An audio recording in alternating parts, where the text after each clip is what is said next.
It's tea time! Let's go!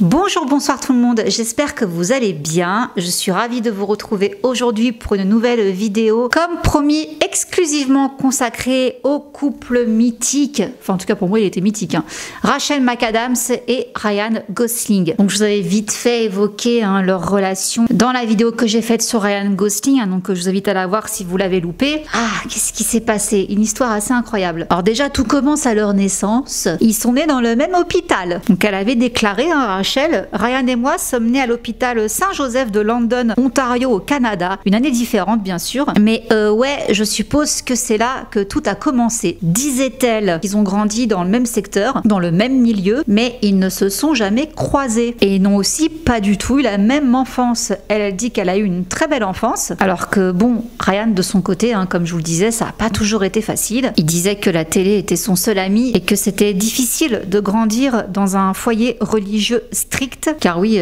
c'était donc des mormons assez pieux. Bon alors donc ils se sont jamais croisés en Ontario, mais pour autant quand ils se sont rencontrés donc sur The Notebook, n'oublie jamais, ça a été assez électrique. You know, Nick sent me the script and he said he thought that I should do it, and I read it and I thought he was crazy, and I met with him. I said, Nicky, you know, come on, this is not the face of a romantic lead. And he said, I know, that's why you gotta do it.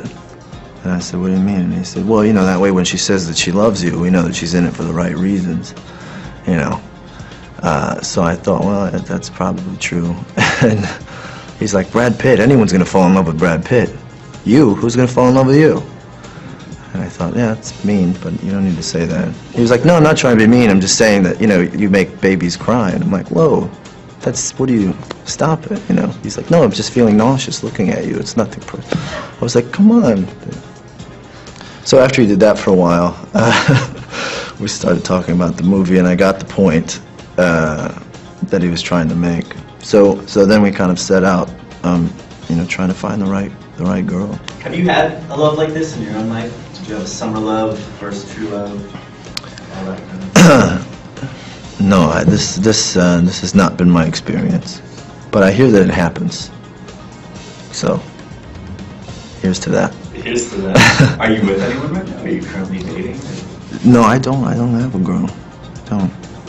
Et Nick Cassavetes d'ailleurs avait une image très précise du personnage d'Ali, et il refusait de faire le film à moins qu'il ne puisse trouver le rôle féminin parfait pour l'incarner face à Noah. Donc il a auditionné pas mal de célébrités, dont, j'étais très choquée, Britney Spears, Jessica Simpson et aussi Reese Witherspoon. Bon là j'étais un peu moins choquée, mais ouais, Britney Spears et Jessica Simpson. Mais aucune d'entre elles n'avait eu l'étincelle, la bonne étincelle avec Ryan Gosling. Et comme il déclarait, vous pouvez avoir deux grands acteurs, les deux meilleurs acteurs pour le rôle individuellement. Mais s'il n'y a pas d'alchimie entre deux, alors le film est voué à l'échec. Jusqu'à ce que Rachel McAdams entre en scène. Quand elle a donc passé l'audition, qu'elle a lu son texte face à Ryan Gosling, voici donc ce que Nick Cassavetes dit. Je venais d'entrer dans cette pièce et j'étais juste dans un autre monde. Je n'arrivais tout simplement pas à reprendre mon souffle. Donc il les a bluffés avec leur alchimie. Donc le tournage a eu lieu en 2003. Film considéré comme l'une des plus belles romances du cinéma. Noah Calhoun et Ali Hamilton, ils nous ont fait vibrer,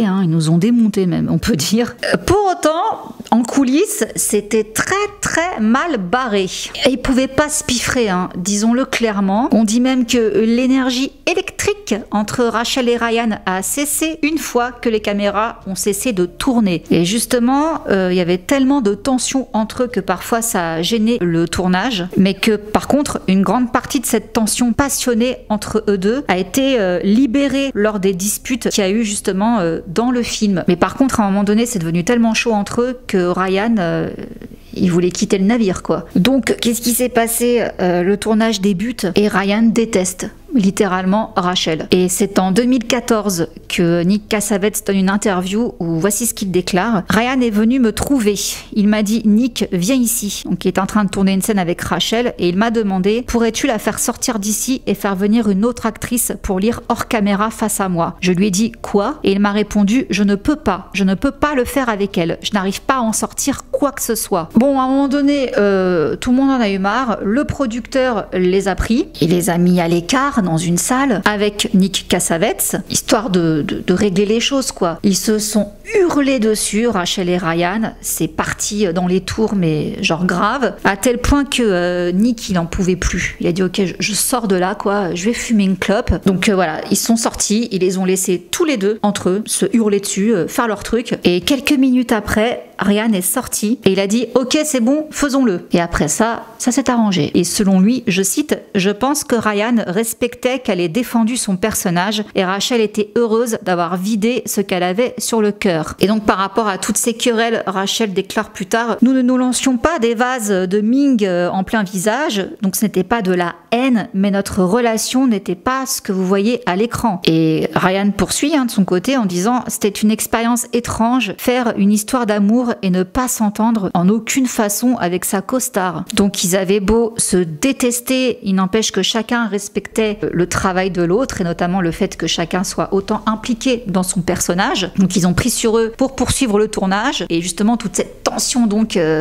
ça a nourri les échanges assez passionnés qu'on peut voir dans ce film. Et 1 an après la sortie du film, nous sommes en 2005. Donc le film, voilà, il est tourné, bouclé, c'est bon. Il sort. Le monde entier est en émoi devant ce film. Tout le monde l'a adoré. Tout le monde était content. Tout le monde avait mis les problèmes de côté. Tout le monde avait même presque oublié toutes les tensions lors du tournage, y compris Rachel et Ryan. Du coup, ils vont se croiser dans les rues de New York et se dire que peut-être ils s'étaient un peu trompés l'un sur l'autre. Donc, après s'être déchiré le museau pendant tout le long du tournage et s'être évité après la sortie, tout ça machin, finalement 2 ans plus tard, parce qu'ils ont commencé le tournage en 2003, donc là on est en 2005, et bien ils vont entamer une romance. Et l'apothéose est donc cette fameuse cérémonie des MTV Movie Awards où ils sont récompensés pour le plus beau baiser de cinéma. Et là justement ils nous ont fait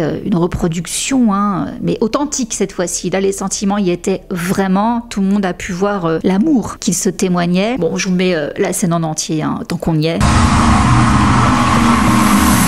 The best case goes to someone that's cleaning up tonight. That'd be Rachel McAdams and Ryan Gosling for the Notebook.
love him and leave him, huh?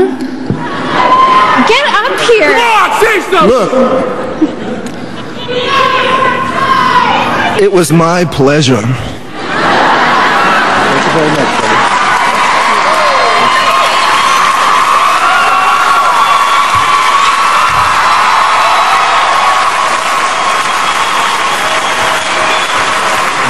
Please welcome from Batman Begins, Katie Holmes. Baiser baiser le plus passionné jamais diffusé à la télévision en direct. Magnifique. Tout le monde s'en rappelle, hein. Hollywood était bluffé. Moi je me rappelle hein, quand j'ai vu ça...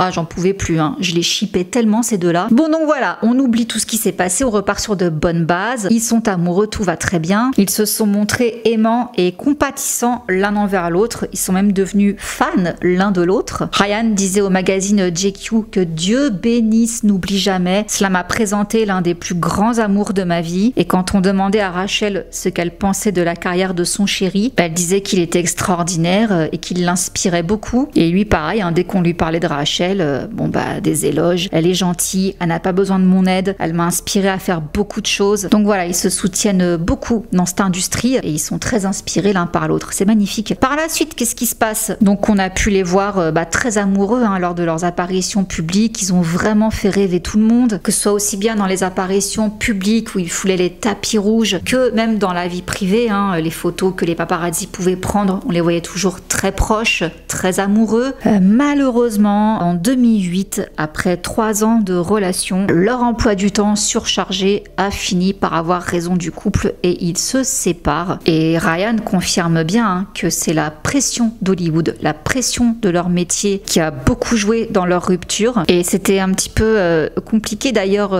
pour eux parce qu'ils avaient énormément de fans. Tous les fans du film étaient également fans de leur couple. Donc les fans de Noah et Ali étaient également fans de Ryan et Rachel. Donc ils arrêtaient pas, si vous voulez, de faire l'amalgame, en fait, de comparer Rachel et Ryan à Noah et Ali. Et pour Ryan, c'était très fatigant, car selon lui, la réalité était assez éloignée. N'oublie jamais m'a présenté à l'un des plus grands amours de ma vie, mais les gens n'ont pas rendu service à Rachel et moi en insinuant que nous étions similaires à ces personnages dans le film. Notre couple était beaucoup plus fort et plus romantique. C'était l'amour de ma vie. Donc il l'a dit et redit. Hein. Et justement, ces fans, donc c'était un petit peu fatigant pour eux d'être toujours comparés à leur personnage, mais ces fans-là vont également mettre une certaine pression à l'annonce de leur rupture. Par exemple, qu'est-ce qui va se passer? Que Ryan, pendant qu'il essayait lui-même de faire son propre deuil hein, de cette relation, il devait aussi essayer de consoler les fans de Rachel et Ryan. Les femmes sont en colère contre moi. Une fille est venue me voir dans la rue et elle a failli me gifler. Et elle m'a dit, comment peux-tu faire ça? Comment peux-tu laisser partir une fille comme ça? J'ai l'impression de devoir faire des câlins aux gens. Ils ont l'air tellement tristes. Rachel et moi devrions être ceux qui se font des câlins. Au lieu de cela, nous consolons le monde entier. Oui, donc forcément les gens l'ont mal pris. Tout le monde attendait une possible réconciliation entre les deux ex-tourtereaux. Eux, de leur côté, ils ont choisi la discrétion. Ils n'ont pas vraiment commenté hein, sur leur rupture. Ils préféraient garder ça privé. La seule explication qu'on a eue, hein, comme je vous disais tout à l'heure, c'était celle de Ryan en disant que c'était le showbiz.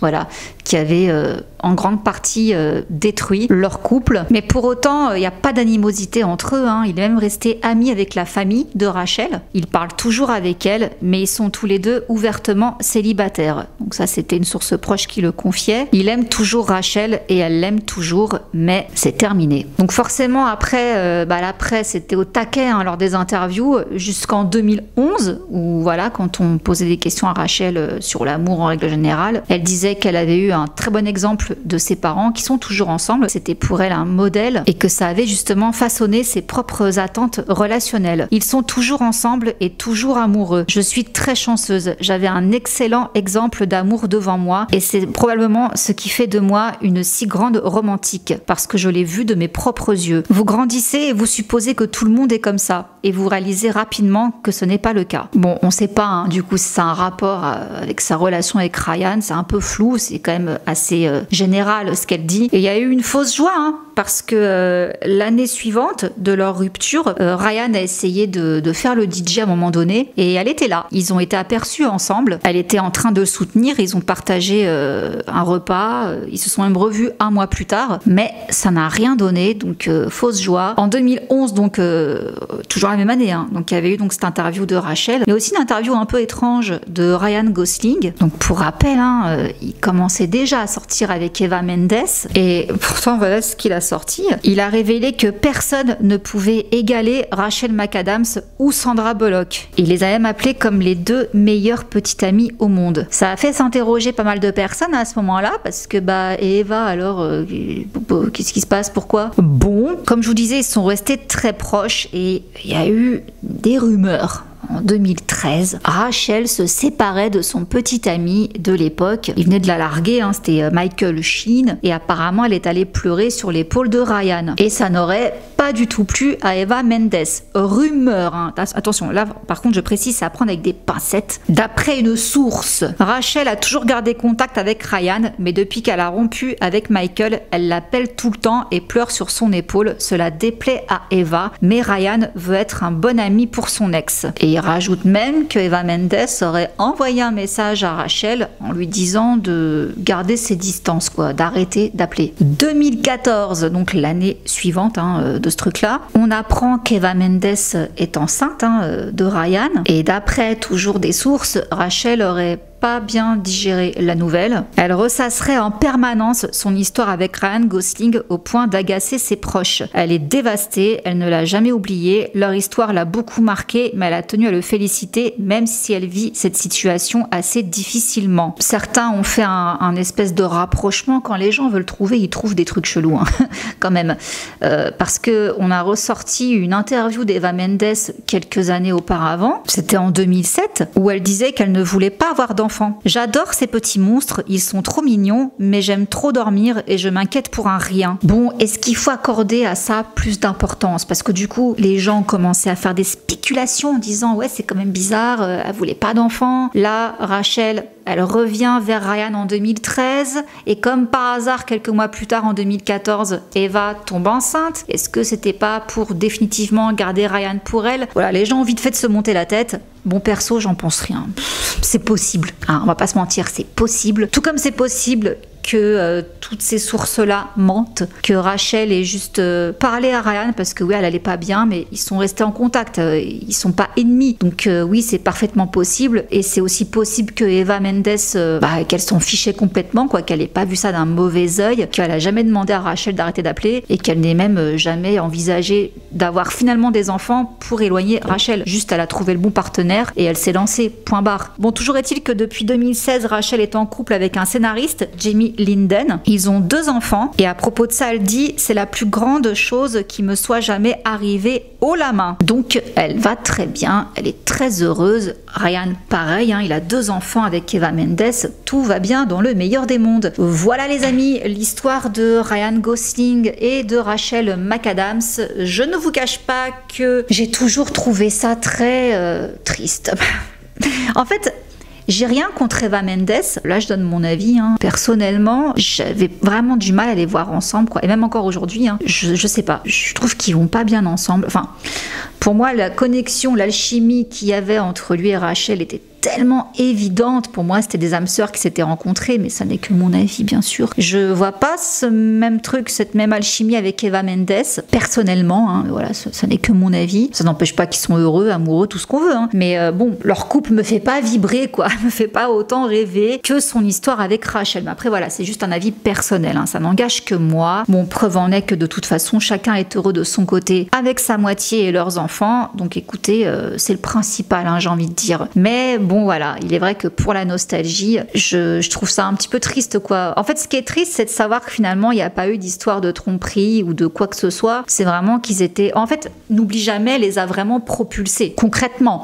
Ça les a élevés à un nouveau rang dans leur célébrité. Donc forcément, il y a eu tous les regards sur eux. En plus, ils incarnaient un couple qui est devenu un couple mythique au cinéma, l'une des plus belles histoires d'amour. Et ils étaient amoureux dans la vraie vie. Donc forcément, ils ont attiré beaucoup de regards. Donc je pense qu'effectivement, ça n'a pas dû aider. En plus, à une époque où chacun commençait à exploser, à avoir des projets, plein de choses, quoi, les opportunités qui fleurissent à ce moment-là. Donc oui, ça n'a pas dû être simple à gérer. Et ils étaient quand même encore jeunes. Donc... bon, voilà, c'est dommage. Je trouve ça quand même dommage. Mais bon, c'est la vie, voilà. Mais écoutez, j'espère que cette vidéo vous aura fait plaisir. Je sais que beaucoup l'attendaient. Voilà, c'est fait.